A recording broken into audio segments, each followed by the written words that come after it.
ప్రభునామానికి మహిమ కలుగును గాక. చాలామంది దేవుని దగ్గరికి వస్తున్నారు, దేవుడు నాకేమి చేయలేదు అని వెనక్కి తిరిగి వెళ్ళిపోతున్నారు. చాలామందిని చూసుకుంటూ వస్తున్నాను. ఒక అమ్మన్నది, దేవుని దగ్గరికి వెళ్తే నాకు ఈ నష్టం జరిగింది, అందుకే మా ఊళ్ళు చర్చికి వెళ్ళొద్దు అన్నారు అని. దేవుని దగ్గరికి వస్తున్నాము, దేవుని దగ్గర నుంచి మనము ఆశీర్వాదాలు ఆశిస్తున్నాము, కానీ దేవుడు ఏం చెప్తున్నాడు, ఎలా ఉండమన్నాడు అనేది కూడా మనం ఆలోచించాలి. ఆ ప్రకారంగా అడుగులు వేయాలి. ఒకసారి దేవుని వాక్యం చూద్దాము. ఆదికాండము 39వ అధ్యాయము 2వ వచనం చూద్దాం. యెహోవా యోసేపునకు తోడై ఉండెను గనుక అతడు వర్ధిల్లుచు తన యజమానుడగు ఆ ఐగుప్తుని ఇంట నుండెను. యెహోవా యోసేపునకు తోడై ఉన్నాడు అని వాక్యం సెలవిస్తా ఉన్నది. యోసేపునకు యెహోవా తోడై ఉండడం వలన అతడు వర్ధిల్లుచూ ఉన్నాడు అని వాక్యం సెలవిస్తా ఉన్నది. దేవుడు యోసేపునకు తోడై ఉన్నాడు అని వాక్యం సెలవిస్తా ఉన్నది. ఆయనకు తోడై ఉన్నాడన్న సంగతి మనకు తెలిసిన విషయమే, కానీ ఆయన జీవితంలో మరి ఎన్ని ఎదుర్కొన్నాడు, ఎన్ని సమస్యలు గుండా వెళ్ళాడు అనేది కూడా మనం ఆలోచించాలి. ఆయనకు దర్శనం కలిగినప్పుడు తన తండ్రితో తన అన్నలతో చెప్పాడు, నాకు ఇలా దర్శనం కలిగింది అని చెప్పినప్పుడు తండ్రి గద్దించాడు, అన్నలు హేళన చేశారు. వచ్చాడు కలలు కనేవాడు అన్నారు, ఆయనను గోతులో వేశారు, అలానే ఐగుప్తుకి అమ్మి వేశారు. ఎన్నో సంఘటనలు ఆయన జీవితంలో జరిగినా ఆయన ఏనాడు కూడా దేవుని దర్శనాన్ని మర్చిపోలేదు.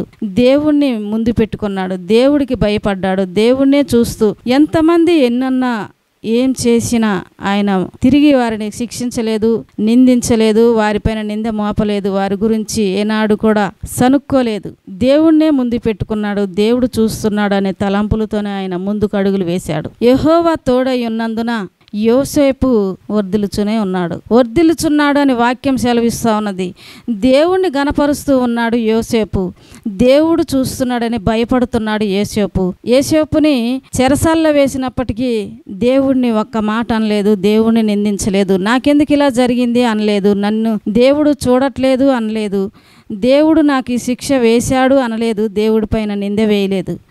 ఆయన దేవుని గణపరుస్తూ ఉన్నాడు, దేవుని అడుగుజాడల్లో నడుస్తూ ఉన్నాడు, దేవుడు ఎలా నడవమన్నాడో అలానే నడుస్తూ ఉన్నాడు. ఏదైనా సరే ఆయన ఓర్పుతో సహనముతో భరిస్తూ ముందుకు వెళ్ళాడు. దేవుడు అతనికి తోడై ఉన్నాడు, అతను వర్ధిల్లుచూ ఉన్నాడని వాక్యం సెలవిస్తూ ఉన్నది. మనం వర్ధిల్లాలి అన్నప్పుడు వాక్యాన్ని ఖచ్చితంగా మనం గ్రహించాలి. దేవుడు యోసేపునకు తోడై ఉండటానికి గల కారణము ఆయన విధేయత చూపించాడు. దేవుడు ఎలా నడవమన్నాడు ఆ విధంగానే నడుచుకున్నాడు. 2వ సమూయేలు 5వ అధ్యాయము 10వ వచనంలో ఇలా ఉంది, దావీదు అంతకంతకు వర్ధిల్లెను, సైన్యములకు అధిపతియగు యెహోవా అతనికి తోడుగా ఉండెను. దావీదు జీవితంలో కూడా ఎన్నో పోరాటాలు జరిగాయి, ఎన్నో సమస్యలు గుండా వెళ్ళాడు. దేవుడు అంటే ఎంతో రోషము కలిగి దేవుని కోసము ఆయన తనను తాను సమర్పించుకొని, ఆయన ఎప్పుడు కూడా హెచ్చించుకోలేదు. రాజు అయి ఉండి కూడా మందసం వెళుచున్నప్పుడు ఆ మందసం ముందు తన మరి అంగీని కూడా పై అంగీని తీసివేసి తన ఇష్టానుసారంగా తనకు తన శక్తి కొలది డ్యాన్స్ చేస్తూ నాట్యం ఆడుతూ ఆయన ముందుకు వెళ్తున్నప్పుడు జనాలందరూ ఆయన వెనక వస్తున్నప్పుడు, నేను రాజుని అనుకోలేదు, మంచి మంచి పట్టు వస్త్రాలు ఉన్నాయి అవి వేసుకోవాలి, ఇలాంటి ఏమి తనను తాను చూపించుకోవాలి అని అనుకోలేదు. దేవుని కోసము తనను తాను సమర్పించుకున్నాడు, దేవుని పని ముఖ్యము అనుకున్నాడు. అలా ఆయన నాట్యం ఆడుతూ దేవుని మందసం ముందు వెళ్తున్నప్పుడు తన భార్య అయిన మీకాలు చూసి నవ్వింది, మనసులో తనని హీనపరిచింది. దేవుని పనిని చూసి హేళన చేసిన ఆమెకు దేవుడు గర్భాన్ని మూసివేశాడు. దేవుని పనిని హేళన చేసినప్పుడు ఆమె నష్టపోయింది, కానీ దేవుని పని కొరకు తనను తాను సమర్పించుకున్న దావీదు ఏమాత్రమూ నష్టపోలేదు. దావీదు వంశంలో నుంచి యేసుక్రీస్తు వారు వచ్చారు. దావీదు కుమారుడా అని మనం పిలుస్తున్నాం.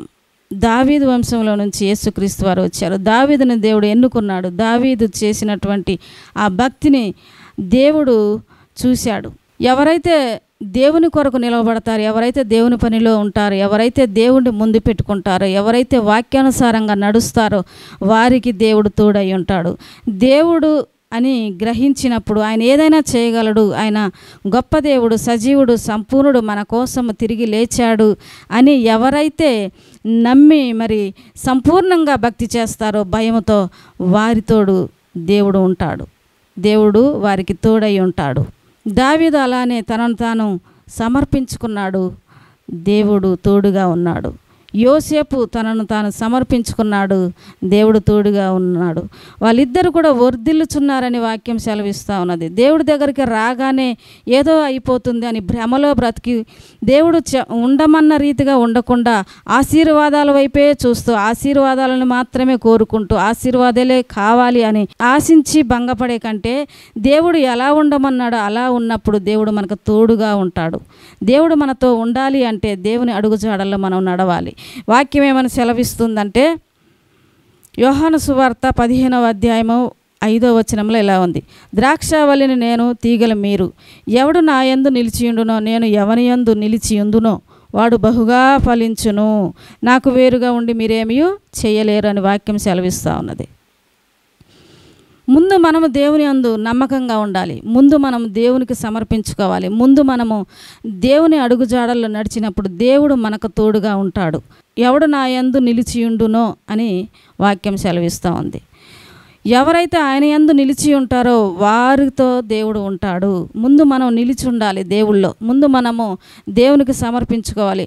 ఆయనను ముందు మనం ఎరగాలి. ఆయన ఏమని చెప్తున్నాడో ఆ ప్రకారంగా మనము ఆ వాక్యాన్ని పట్టుకొని వాక్యానుసారంగా అడుగులు వేసినప్పుడు దేవుని శక్తిని మనం గ్రహించగలుగుతాము. దేవుని ప్రేమ ఏంటో మనము గ్రహించగలుగుతాము. అప్పుడు దేవుడు మనకు తోడుగా ఉంటాడు. దేవుడు అడుగుజాడల్లో ఉండి దేవుడు చెప్పిన విధానంగా మనం చేసినట్లయితే దేవుడు మనకు తోడుగా ఉంటాడు. ఎన్ని శ్రమలు, ఎన్ని బాధలు, ఎన్ని ఇరుకులు, ఇబ్బందులు, ఎన్ని నిందలు, ఎన్ని అవమానాలు వచ్చినప్పటికీ యోసేపు దేవుణ్ణే ముందు పెట్టుకొని నడిచాడు.